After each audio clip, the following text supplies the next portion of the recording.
આવડતું નથી. જેનું પૂછવું મારાથી ના હટે એ કોઈ સામાન્ય માણસ ના હોઈ શકે. એ કૃપા કરીને તમારો પરિચય આપો. હનુમાન ઉભા થયા. તું ભલે ભલે ના હોય હું તને ઓળખી ગયો.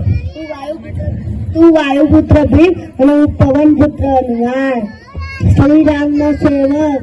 તારા પ્રભુના આદેશથી જ હું રસ્તા ઉપર પડું છું, જેથી કરીને તારા અહંકારનો ભંગ કરી શકું. સબતમાં હું તારા મોટા ભાઈએ જાઉં છું અને મેં તને કર્તવ્ય માટે યાદ કરાવે છે કે આપણી શક્તિ પર આપણે અહંકાર ના કરો. આ શક્તિ તારી નથી. આ શક્તિ અને શરીર પરમાત્માથી મળ્યું. પરમાત્માનું હોય તો કોઈનું ના થઈ શકે.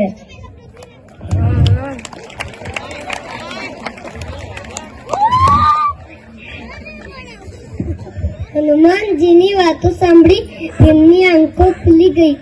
તે હનુમાનજીના ચરણ સ્પર્શ કરી માફી માંગે છે.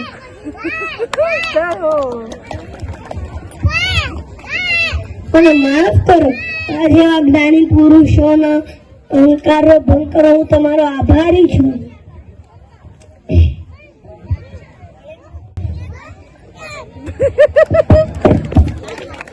જે પર્વત તરફ આગળ વધી રહ્યા છો તે દેવલોક તરફ જવાનો રસ્તો છે. દેવલોકમાં ગયેલી વ્યક્તિ પાછી નથી આવતી.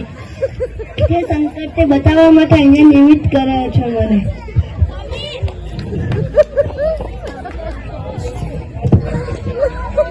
ત્યારે આખી ઘટના સંપૂર્ણ થાય છે ત્યારે ભીમ પૂછે છે કે આ તો ત્રેતાયુગ ચાલે છે, તો તમે આ યુગમાં કેવી રીતે જીવિત છો? તે જ્યારે રામ ભગવાન આ શરીર છોડી રહ્યા હોય છે ત્યારે હનુમાન ભગવાને હનુમાનને કહ્યું હોય છે કે હું એમને સામેથી કહ્યું હોય છે કે જ્યાં સુધી આ રામ નામનું નામ સૃષ્ટિ પર લેશે ત્યાં સુધી હું જીવિત રહીશ. તે એટલે હનુમાનજીથી